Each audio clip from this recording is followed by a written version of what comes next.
सुप्रभात बच्चों, वसंती सिंधी पाठ्यपुस्तक के अंतर्गत आज हम पाठ 19 जिसका शीर्षक है आश्रम का अनुमानित व्यय, इस बारे में हम जानकारी प्राप्त करेंगे।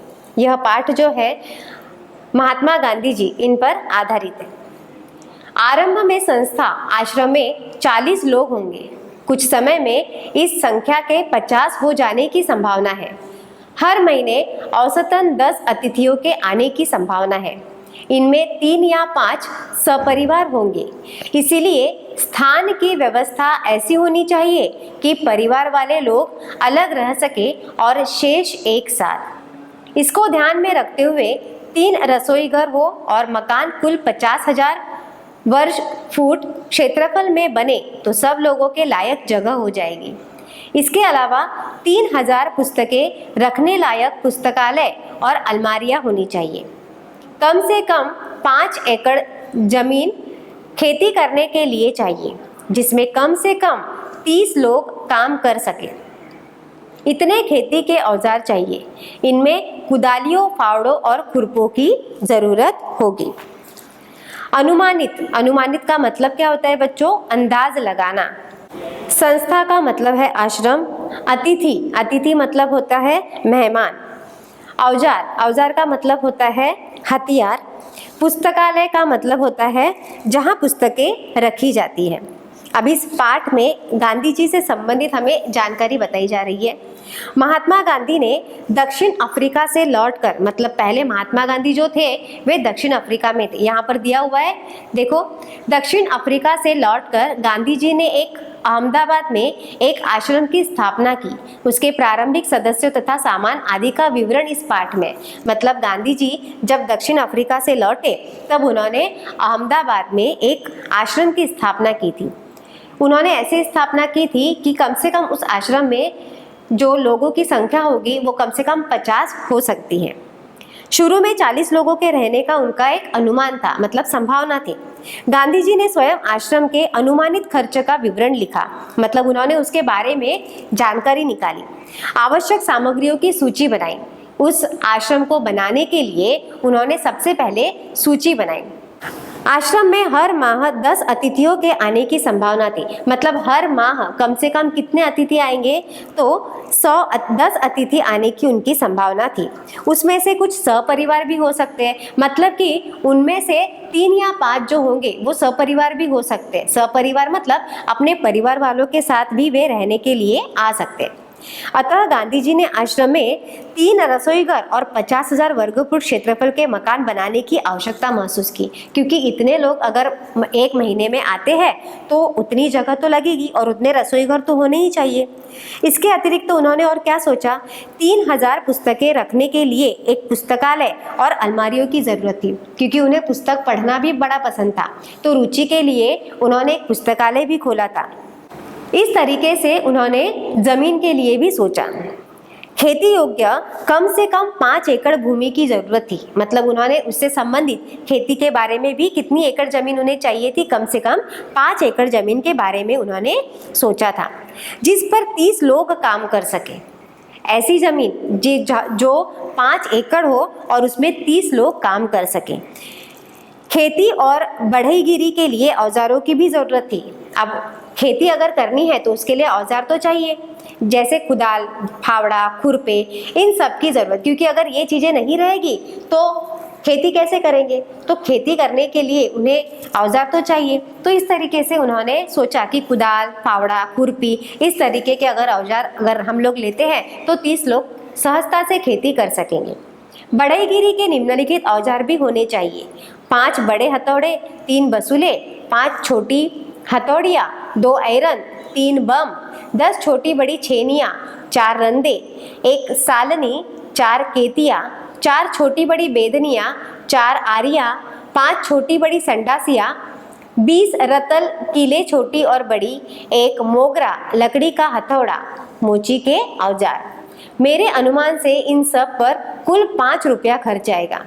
रसोई के लिए आवश्यक सामान पर 150 रुपये खर्च आएगा। स्टेशन दूर होगा तो सामान को या मेहमानों को लाने के लिए बैलगाड़ी चाहिए। मैं खाने का खर्च 10 रुपये मासिक प्रति व्यक्ति लगाता हूँ। मैं नहीं समझता कि हम यह खर्च पहले वर्ष में निकाल सकेंगे। वर्ष में औसतन 50 लोगों का खर्च 6,000 रुपये आएगा।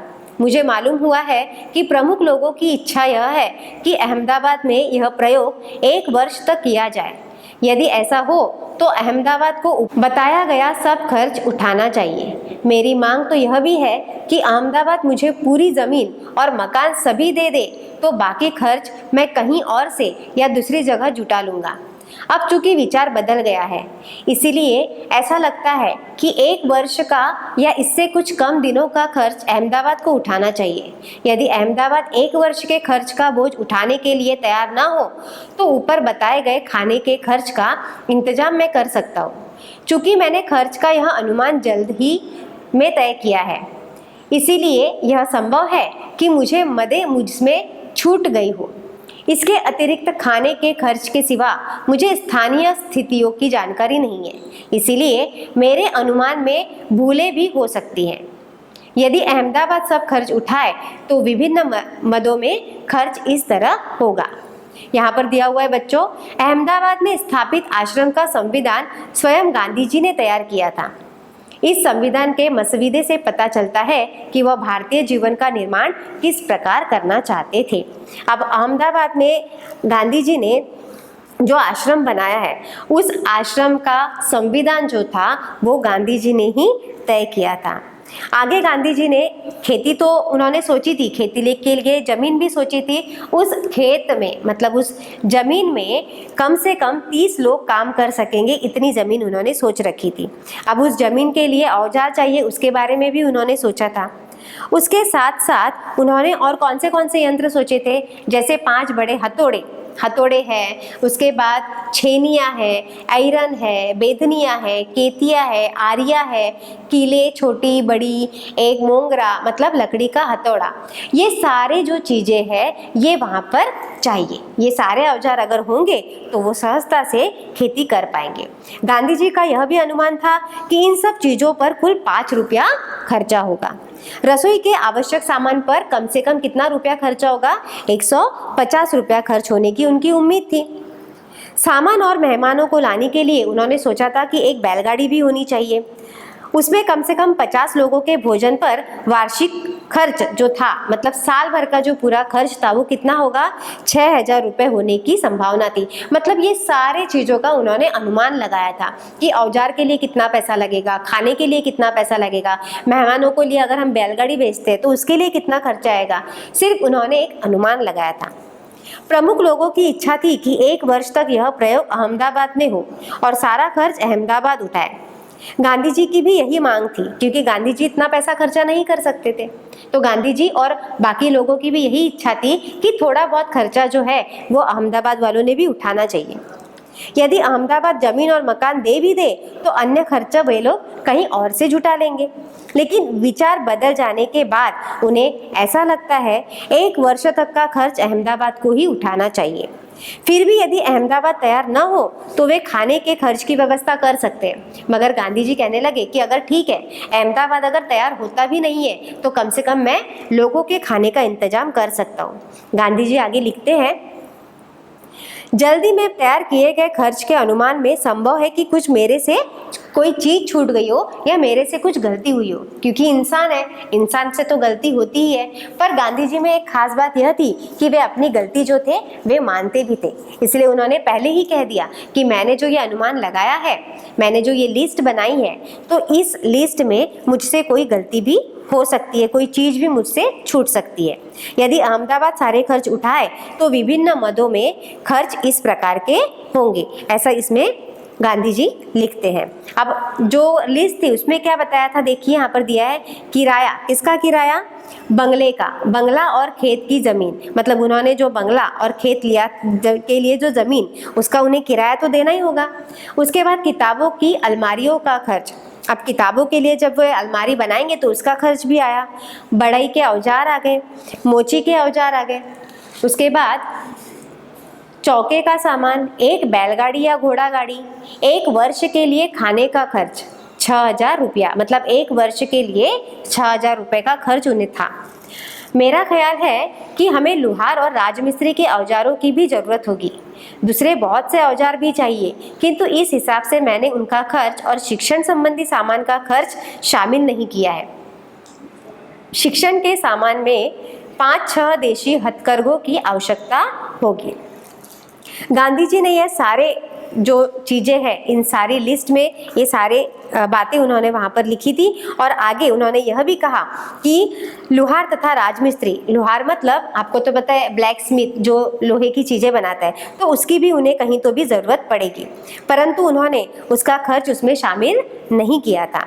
शिक्षण के सामान में 5-6 देशी हथकरघों की भी ज़रूरत होगी, ऐसा वे आगे कहने लगे। घरेलू सामान यहाँ पर जो लिस्ट दी हुई है ये सारे घरेलू सामान है ना, जिसमें 4 पतीले, 40 आदमियों का खाना बनाने योग्य, मतलब घर में जो चीज़ें होती है, किचन में हम लोग रसोई घर में जो चीज़ें हैं या कपड़े हैं, साबुन है, ये सारी चीज़ें इस घरेलू सामान के अंतर्गत आती है। मतलब कि यह जो पाठ है, इस पाठ में गांधी जी ने क्या किया था, एक आश्रम की स्थापना की थी। वो किस लिए की थी?